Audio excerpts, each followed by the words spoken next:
Step into Value Zone Hypermart Patancheru గందరగోళం అయిపోతారని చెప్పిండు అధ్యక్ష. అందుకే నేను ఒకటే చెప్తా ఉన్నా అధ్యక్ష, తెలంగాణతో బీఆర్ఎస్ది పేగుబంధం మాది అది ఎవరు మార్చలేరు అధ్యక్ష, దాన్ని ఎవరు తెంచలేరు తుంచలేరు.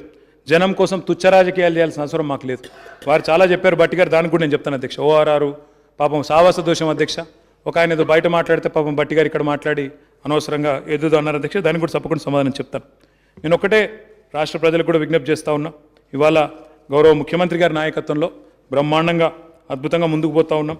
దేశ రాజకీయ వ్యవస్థను ఒప్పించి బ్రహ్మాండంగా అందరినీ కూడా ఒప్పించి మెప్పించి ఇవాళ విజయాలు సాధించి ఉత్సాహంగా పరిపాలనలో కొత్త పుంతలు దొక్కుతూ ముందుకు పోతా ఉన్నాం. ఈ క్రమంలో చాయిస్ మీ ముందుంది. మేము చెప్పింది తప్పైతే, నేను చెప్పిన దానిలో అవాస్తవాలు ఉంటే మమ్మల్ని శిక్షించండి, ఓడించండి, అభ్యంతరం లేదు. కానీ వాళ్ళు చెప్పింది తప్పైతే వాళ్ళ 5 దశాబ్దాల పరిపాలన గుర్తు తెచ్చుకోండి. మళ్ళీ వాళ్ళు వస్తే కాంగ్రెస్ అంటేనే అంధకారం అధ్యక్ష, వాళ్ళకి అధికారం ఇస్తే ప్రజలకు అంధకారమే, అది కూడా గుర్తు తెచ్చుకోమని కోరుతా ఉన్నాను. ఇంకో మాట కూడా అధ్యక్ష, ఇలా బట్టి గారు ఇంకా చాలా చెప్పారు, ఇగో ఇక్కడ చాలా ఉన్నాయి అధ్యక్ష, దాని గురించి కూడా చెప్తాను అధ్యక్ష. ఓఆర్ఆర్లో ఏదో కుంభకోణం లంబకోణం జరిగిందన్నాడు అధ్యక్ష. ఆయన చెప్తా అధ్యక్ష, ఓఆర్ఆర్ మేము కట్టినాము, దాన్ని ఏదో మీరు అప్పనంగా అప్పచెప్పినాడు. వారు మాత్రమే కాదు అధ్యక్ష, వీళ్ళ అధ్యక్షుడు నోటికి వచ్చినట్టు ఒర్రిండు, నోటికి వచ్చినట్టు. ఆయనకి ఏంటంటే పాపం ఏదో చిన్న వ్యాధి ఉన్నట్టుంది అధ్యక్ష. ఏది మాట్లాడినా 1000 కోట్ల కుంభకోణం, లక్షల కోట్ల కుంభకోణం అంటాడు. కొత్త సెక్రటేరియట్ కడదామని ఉన్న సెక్రటేరియట్ని తొలగించి కొత్త సెక్రటేరియట్ కడతామంటే ఆ సెక్రటేరియట్ కింద 10,000 కోట్ల నేలమాగాని ఉంది. కేసీఆర్ గారు ప్రగతి భవన్ నుంచి సొరంగం దవ్వి అందులోకి పోయి తెచ్చుకుంటుండు అని చెప్పి వాళ్ళ అధ్యక్షుడు మాట్లాడతారు. ఇక ఆయన మాట్లాడే మాటలు సీరియస్ తీసుకోవాలా సార్? మేము కోకాపేట భూముల అమ్మకమైందంటే కుంభకోణం అంటాడు, 10,000 కోట్ల కుంభకోణం. కరోనా వచ్చింది, అదేదో వ్యాక్సిన్ కొంటున్నామంటే 50,000 కోట్ల కుంభకోణం. నోరు తెరిస్తే 1,000 కోట్లు, లక్షల కోట్లు తప్ప అధ్యక్ష. ఇది నాకు తెలిసినంత వరకు ఆర్టీఐ, రైట్ టు ఇన్ఫర్మేషన్ అని మనం అనుకుంటాం అధ్యక్ష, కానీ కొంతమందికి అది రూట్ టు ఇన్కమ్ అధ్యక్ష. ఇక వాళ్ళ పేర్లు నేను చెప్పగాని ఇక అట్లాంటి వాళ్ళకు ఏది తెస్తే అది నోరు తెరిస్తే 1,000 కోట్లు, లక్షల కోట్లు, అది తప్ప ఇంకో పని లేదు. అధికారులను హెరాస్ చేస్తారు, కాంట్రాక్ట్ సంస్థలను హెరాస్ చేస్తారు. ఇది ఎందుకు చేసిరో మాకు తెలుసు, అది కూడా చెప్తున్నాను నేను. మీ అధ్యక్షుడు ఎందుకు మాట్లాడిండో, ఆయనకి ఏం కావాలనో అన్నీ మాకు ఎరికే, మీకు తెలియక కాదు. ఇగో చెప్తున్నా, మీరు ఐఆర్బీ ఇన్ఫ్రా గురించి మాట్లాడింది కదా, అదేదో కంపెనీ అని. ఆ కంపెనీ ఏంటిది అంటే దాని కథ ఏంటంటే, ఆ కంపెనీ ఈరోజు దివాలా తీసిన కంపెనీ అన్నో బట్టన్న అది అంటే మాట్లాడేటప్పుడు సార్ ఆలోచించుకోవాలి. ఎందుకంటే ఇదే మాట మీ వాడు మాట్లాడి మీ అధ్యక్షుడు, మేము వెంటనే పరువు నష్టం దావా వేసినాం. మేమే వేయలేదు, ఇటు హెచ్ఎండిఏ వేసింది, అటు ఆ సంస్థ కూడా 1000 కోట్ల పరువు నష్టం దావా వేసింది మీ అధ్యక్షుడి మీద, 1000 కోట్లు. ఎందుకంటే మాట్లాడేటప్పుడు ఒళ్ళు దగ్గర పెట్టుకొని మాట్లాడలేదు. కేసీఆర్ గారిని పట్టుకొని నోటుకు వచ్చినట్టు మాట్లాడతాడు. తెల్లారులు ఇస్తే మీ అధ్యక్షుడు ఏమంటాడు అధ్యక్ష? నిన్న కాక మొన్న కేసీఆర్ గారినట ఉరేసి రాళ్లతో కొట్టాలన్నట, ఉరేసి రాళ్లతో కొట్టాలి, పిండం పెట్టాలన్నట. ఇదా సంస్కారం ఉన్న నాయకుడు మాట్లాడే మాట? ఇదా ఒక ముఖ్యమంత్రి కావాలని కలలుగానే నాయకుడు మాట్లాడే మాట? సిగ్గుపడాలా లేదా? 70 ఏళ్ల వయసున్న ఒక నాయకుడు, 2 సార్లు ప్రజల చేత ముఖ్యమంత్రిగా ఎన్నుకోబడ్డ నాయకుడు, తెలంగాణను సాధించిన నాయకుడు, ఆయనను పట్టుకొని అరే రాజకీయ విభేదాలు ఉంటే మాట్లాడాలా? మీరు విమర్శిస్తున్నారు, మీరు కూడా సంస్కారవంతంగా మాట్లాడుతున్నారు. I welcome you. బట్టి మాట్లాడుతున్నారు, బట్టన్న మాట్లాడుతున్నాడు, శ్రీధరన్న మాట్లాడుతున్నాడు, మీరేమో సంస్కారవంతంగా మాట్లాడుతున్నారు అంటున్నారు, మేము పడుతున్నాం.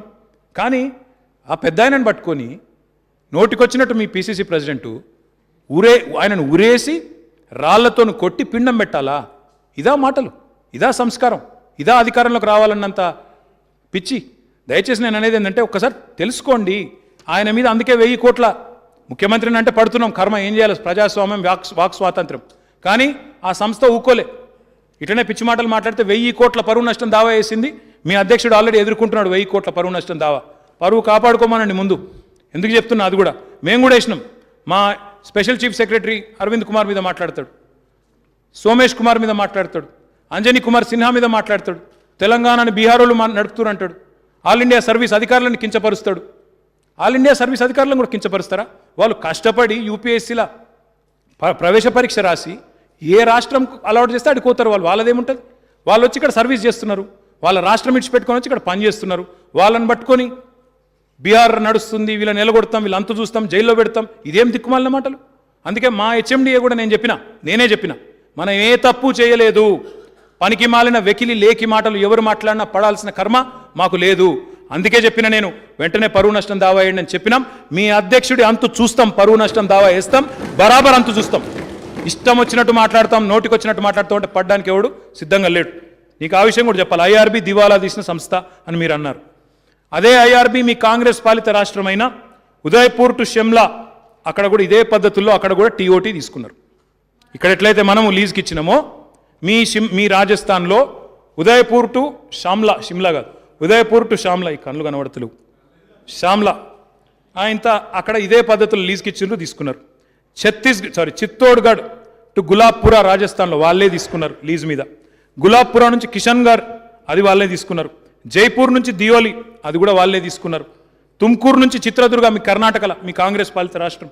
కార్వార్ నుంచి Kundapur plus Yashwantrao Chavan expressway national highway NH-48 of Maharashtra మీ బీజేపీ పాలిత రాష్ట్రం, అక్కడ కూడా వీళ్ళే తీసుకున్నారు.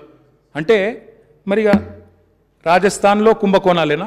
అక్కడ కూడా చేతులు మారినాయి, 1000 కోట్లు ఈ డొల్ల సంస్థకు అందుకే ఇచ్చిండ్రా మీరు? ఎందుకు ఇచ్చిండ్రు మరి? మేము నేషనల్ హైవే నిబంధనల ప్రకారం ఎగ్జాక్ట్గా నేషనల్ హైవే అథారిటీ ఏ నిబంధనలు అయితే పాటిస్తుందో గవే పాటించి మేము పిలిచినాం. ఎవరైనా పార్టిసిపేట్ చేయొచ్చు. అవును, రాష్ట్ర ప్రభుత్వం మా మంత్రి గారు ఫైనాన్స్ మినిస్టర్ గారి నేతృత్వంలో ఒక క్యాబినెట్ రిసోర్స్ మొబిలైజేషన్ కమిటీ ఉంది. కరోనా తర్వాత రాష్ట్ర ఆర్థిక పరిస్థితి దెబ్బతిన్నది. కానీ సంక్షోభం ఉన్నా, ఆర్థిక సంక్షోభం ఉన్నా కేంద్రమేమో మెడ మీద కత్తిపెట్టి రావాల్సిన పైసలు రానియది. ఏం చేయాలి మరి? ప్రజలు నిండబెట్టాలన్నా, కళ్యాణ లక్ష్మి ఆపాలనా, రైతు బంధు ఆపాలనా, రైతు బీమా ఆపాలనా, పెన్షన్లు ఆపాలనా, ఏం చేయాలి? అందుకే రిసోర్స్ మొబిలైజేషన్ మా ఆర్థిక మంత్రి గారి నేతృత్వంలో చేస్తున్నాం. అందులో భాగంగా ఈ అసెట్ని ఐడెంటిఫై చేసినాం. ఓనర్షిప్ వదులుకోవట్లేదు కదా బట్టి గారు. 30 ఏళ్ళ తర్వాత మళ్ళీ ప్రజల ఆస్తి ప్రజలకే ఉంటుంది కదా, అప్పుడు మీరే ఉంటారేమో ముఖ్యమంత్రిగా, మాకేం తెలుసు 30 ఏళ్ళ తర్వాత. బట్ నన్ను 100 ఏళ్ళు ఉండాలని కోరుతున్నా. నేనేమంటున్నా అంటే అధ్యక్ష, మీరు అన్నారు అధ్యక్ష, చాలా సింపుల్గా చెప్పిండ్రు లెక్క. 7,380 కోట్లు 30 ఏళ్ళు, దాంతో 2,70,000 కోట్లు వస్తాయి, అట్లెట్లు ఇస్తారు అన్నారు. అధ్యక్ష, అదే 7,380 కోట్లు తీసుకొచ్చి ఇలా మనం ఇన్వెస్ట్ చేస్తే ఇన్ఫ్రాస్ట్రక్చర్లో దాని వాల్యూ ఎంత అవుతుందో తెలుసా మీకు? 1,33,000 కోట్లు అవుతుంది. 30 ఏళ్ళు లెక్కేసుకుంటే మళ్ళీ ఆస్తి తిరిగి మీకే వస్తుంది. ఆస్తి వదులుకోలేదే. ఇంకోటి నేషనల్ హైవేస్లో ఇది పరిపాటి జరుగుతూ ఉన్నాయి. ఇప్పుడు దేశంలో ఎన్నో చోట్ల ఈ టీఓటీ అనే మోడల్ నడుస్తూ ఉంది. నేను మళ్ళీ ఒక మాట చెప్తా ఉన్నా, నేను తప్పు చేసినా, మా ప్రభుత్వం తప్పు చేసినా ఈ టీఓటీ అనే విషయంలో, ఓఆర్ఆర్ విషయంలో మీరు కనుక రుజువు చేస్తే, నేను కోర్టులో ఆల్రెడీ మ్యాటర్ ఉంది, రుజువు చేయండి. ఒక్క క్షణం కాదు, మళ్ళీ రాజకీయంలో మళ్ళీ ఇంకో పదవి తీసుకొని ఇంకో ఎలక్షన్లో నేను కొట్లాడను. మేము తప్పు చేయలేదు, మా చిత్తశుద్ధి అది. మీ నాయకుడిలాగా లేకి మాటలు మాట్లాడే అవసరం మాకు లేదు. ఉన్నాయి లేనట్టు, లేని ఉన్నట్టు అభూత కల్పనలు చేసే అలవాటం లేదు. మీలాగా మీరు కూడా సావాస దోషం కొద్దిగా అంటుకున్నట్టుంది, చూసుకోండి. నేను ఇది మీకు పంపిస్తాను, చూసుకోండి. ఇంకొక మాట కూడా నేను చెప్తా ఉన్నా. టీఓటీ అనేది ఎప్పుడు ఎస్టాబ్లిష్ చేశారు? టీఓటీ అంటే టోల్ ఆపరేట్ ట్రాన్స్ఫర్, బిఓటీ అంటే బిల్డ్ ఆపరేట్ ట్రాన్స్ఫర్, టీఓటీ అంటే టోల్ ఆపరేట్ ట్రాన్స్ఫర్. ఈ విధానం ఎవరు తెచ్చారు? మేం తేలేదు, భారత ప్రభుత్వం తెచ్చింది. ఎప్పుడు తెచ్చింది? మీరున్నప్పుడే తెచ్చింది. మీ యూపీఏ ప్రభుత్వం ఉన్నప్పుడే తెచ్చింది, మేం తేలే. మీ కాంగ్రెస్ ప్రభుత్వమే, మీ యూపీఏ ప్రభుత్వమే టీఓటీ తెచ్చింది. అది కూడా NHAIలో తెచ్చింది. తెచ్చినాక ఇప్పటి వరకు 9 బండిల్స్, ఒకటిగా 9 చేసిండ్రు ఇప్పటికి. ఇట్లాంటి ఎందుకు? అక్కడ కూడా NHలో వచ్చిన మనం క్రియేట్ చేసిన అసెట్ను మానిటైజ్ చేసుకోవాలి, చేసుకొని అందులోకెళ్ళి వచ్చిన పైసలను మళ్ళీ నిర్మాణంలో, ఇతర రంగాల్లో మౌలిక వసతుల కల్పనలో పెట్టాలి. దాన్ని కూడా తప్పంటే ఎట్లా? గుజరాత్లో అయితే, రఘునందన్ రావు గారు వినాలా, గుజరాత్లో అయితే అక్కడ పవర్ లైన్స్ని కూడా లీజ్కి ఇస్తారు. మీకు తెలుసా? అది ప్రైవేట్ కంపెనీలకు పవర్ లైన్స్ లీజ్కి ఇస్తారు. అక్కడ ఆ డబ్బులతోని ఇతర ఇన్ఫ్రా క్రియేషన్ జరుగుతూ ఉంది. NHAIలో ఇట్లాంటి కార్యక్రమాలు ఎన్నో జరిగింది. ఎగ్జాక్ట్గా అదే పద్ధతిలో మేము చేసాం. మేము ఏ తప్పు చేయలేదు. తప్పు చేసినట్టు మీరు రుజువు చేస్తే నేను శాశ్వతంగా రాజకీయాల నుంచి తప్పుకుంటా. ఇంతకంటే ఏం చెప్పాలి బట్టను? నిజంగా ఆధారాలు ఉంటే మీరు ఆ కోర్టులో పెట్టండి. ఆల్రెడీ కోర్టులో కేసు ఉంది, వ్యాజ్యం ఉంది. మీ అధ్యక్షుడికి ఎక్కువ ఇన్ఫర్మేషన్ ఉంటుంది. RTI కోసం ఆయనకు 50 మంది ఆఫీస్ ఉంది, పెట్టండి. మేము వద్దంటలేదు, పెట్టి బ్రహ్మాండంగా మొత్తం పెట్టండి, మాకు అభ్యంతరం లేదు. ఏ తప్పు జరగలేదు, చేయలేదు. మాకంత చిల్లర పని చేయాల్సిన అవసరం కూడా మాకు లేదు. ప్రజల ఆశీర్వాదంతో ఇక్కడ ఉన్నాం. వద్దన్ననాడు ఇంటికి పోతాం తప్ప ఈ చిల్లర పనులు చేయం. ఇంకొక మాట కూడా నేను చెప్తాను సార్. అధ్యక్ష, మిత్రులు చాలామంది చాలా అడిగినారు. నేను ఇప్పుడే, మీరు లేరు బట్టి గారు, మీ మున్సిపాలిటీకి కూడా ఎన్ని డబ్బులు ఇచ్చామో కూడా నేను చెప్పాను. మీరు అండర్గ్రౌండ్ డ్రైనేజ్ విషయం ఇంకా చాలా విషయాలు చెప్పారు. నేను దాని జోలికి పోను. కానీ గ్రామ పంచాయతీల్లో ఇందాక చెప్పాను సార్. ఇదంతా కూడా నేను రూరల్ రోడ్స్ గురించి చెప్పినాను, స్టేట్ ఫైనాన్స్ గ్రాంట్ గురించి చెప్పాను.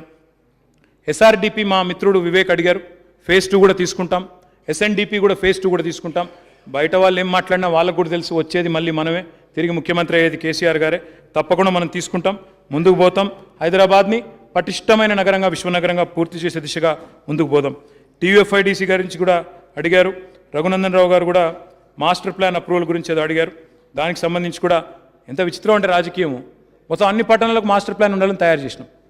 మా కామారెడ్డిలో తయారు చేస్తే మా గంపగోవర్ధన్ గారి మీద లేని ఒక బద్నాం పెట్టి అనవసరంగా ప్రజలను రెచ్చగొట్టి ఏదేందో చేసి ఏందో జరిగిపోతుందని ఏం జరగకముందే బద్నాం పెడితే అన్ని బంద్ చేసినాం. ఇక ఆడికి ఇక ఆ పుండ్రికి అనవసరంగా ప్రతిపక్షాలకు ఏం పని లేదు, వీళ్ళకు నీళ్ళ పంచాయతీ లేదు, కరెంటు పంచాయతీ లేదు, లేని కొత్త పంచాయతీలు పెడుతున్నారు. మనం ప్రణాళిక బద్దంగా నగరాల అభివృద్ధి చేద్దామని పట్టణాల అభివృద్ధి చేద్దామని చేస్తుంటే వీళ్ళు అనవసరంగా లేని పంచాయతీలు పెడుతున్నారని పక్కకు పెట్టాం. కాబట్టి we are also putting aside your Dubbak master plan for now. ఫ్యూచర్లో చూసుకుందాం, మళ్ళీ మన గవర్నమెంట్ వచ్చిన తర్వాత అప్పుడు ఆలోచించి తీసుకుంటాం, అప్పుడు ప్రజల్ని కాన్ఫిడెన్స్లో తీసుకొని చేస్తాం. అదేవిధంగా మీరు దుబ్బాకలో ఏదో స్టాఫ్ షార్టేజ్ ఉందని మాట్లాడిన రఘునందన్ రావు గారు, నిన్నగాక మొన్న ముఖ్యమంత్రి గారు మా కొత్తగా కొంతమంది ఉద్యోగులను కూడా ఇచ్చినారు. మొత్తం కొత్త పోస్టులు మీరు అన్నారు ఉద్యోగుల కొరత ఏదో ఉందని, కొత్త పోస్టులు అన్నీ కలిపితే 3468 మంది కొత్త ఉద్యోగులను మున్సిపాలిటీలో మాకు ఇచ్చారు. అందులో వీఆర్ఏలను కూడా 1266 మంది వీఆర్ఏలను కూడా అబ్జర్వ్ చేసుకుంటున్నాం. తద్వారా ఏ ఇబ్బంది కూడా ఉండదు. ఏదో బిల్లులు వస్తలేవని మా బట్టన్న మాట్లాడిండు, గ్రామాల్లో ఎవరో చచ్చిపోయినరు బిల్లులు వస్తలేవని. మార్చ్ 2023 వరకు మాకు ఆర్థిక శాఖ మంత్రి గారు ఇప్పుడే చెప్పారు, మార్చ్ 2023 వరకు అంటే 3 నెలల వరకు అన్ని బిల్స్ కూడా గ్రామాల్లో క్లియర్ ఉన్నాయి, ఎక్కడ కూడా పెండింగ్ లేవు. ప్లీజ్ డబుల్ చెక్, మీకు ఏమైనా అనుమానం ఉంటే డబుల్ చెక్ చేసుకోండి. అదే మాదిరిగా మీరు బట్టన్న మీరు ఏదో అన్నారు యూజీడీ కావాలా మదిరలో అన్నారు, మరి ఒకవైపు ఏమో యూజీడీ కావాలంటున్నారు, 4 నెలల తర్వాత మీరే వస్తానంటున్నారు. మీరే ఆలోచించుకొని నేను చెప్పుకొడతాను. బలాలా గారు మరి రోడ్ వైడనింగ్ అన్నారు, నేను నిన్ననే చెప్పాను సార్, నేను బలాలా గారు అడిగారు నిన్ననే చెప్పాను, నిన్న డీటెయిల్గా క్వశ్చన్ అవర్లో కూడా చెప్పాను సార్. మెట్రో రైలు గురించి కూడా ఇప్పుడే చెప్పాను, 100% ఓల్డ్ సిటీలో టేకప్ చేస్తాం సార్, అందులో ఏ అనుమానాలు కూడా ఎవరికి కూడా అవసరం లేదు. అదే మాదిరిగా కేంద్రం ఇచ్చే నిధులు ఏదో ఉన్నాయి ఎక్కువ ఇతర పథకాలకు వాడుతున్నామని మీరు రఘునందన్ గారు ఏదో అన్నారు, అది శుద్ధ తప్పు. సవరించుకోండి, మీరు వకీల్ సాబ్ మీరు కాబట్టి కొద్దిగా సవరించుకొని ₹1 ఇడికేలు పోతుంటే 45 పైసలు ఆడికేలు వస్తుంది, మేమే మీకు ఇస్తున్నాం. ఎవరి సొమ్ముతో ఎవరు కులుకుతున్నారో విచారించుకోండి. చదువుకున్న వాళ్ళు మీరు, తెలంగాణ ప్రజల సొమ్ముతో ఇతర రాష్ట్రాల్లో పనులు జరుగుతున్నాయి, గుర్తించండి, గౌరవించండి. చివరిగా నేను చెప్పేది ఏంటంటే అధ్యక్ష, మరి పల్లె ప్రగతి, పట్టణ ప్రగతి, అదేవిధంగా ఇన్ఫ్రాస్ట్రక్చర్ క్రియేషన్, ఈ చర్చలో పాల్గొన్న ప్రతి ఒక్కరికి ధన్యవాదాలు తెలియజేస్తూ, అదే మాదిరిగా నేను ఒకటే అడుగుతున్నా సార్, ఇప్పుడు రజనీకాంత్ గారు వచ్చింది సార్, వచ్చి అన్నాడు సార్, ఏమన్నాడు సార్, హైదరాబాదా న్యూయార్కా అన్నాడు. ఇది ఎట్లుంది సార్ నిజంగా ఇప్పుడు మీరే చెప్పండి. ఇక ఇది మేమే కట్టినాం మేమే చేసినామని మీరంటే మరి మీకు ఎందుకు ఇక్కడ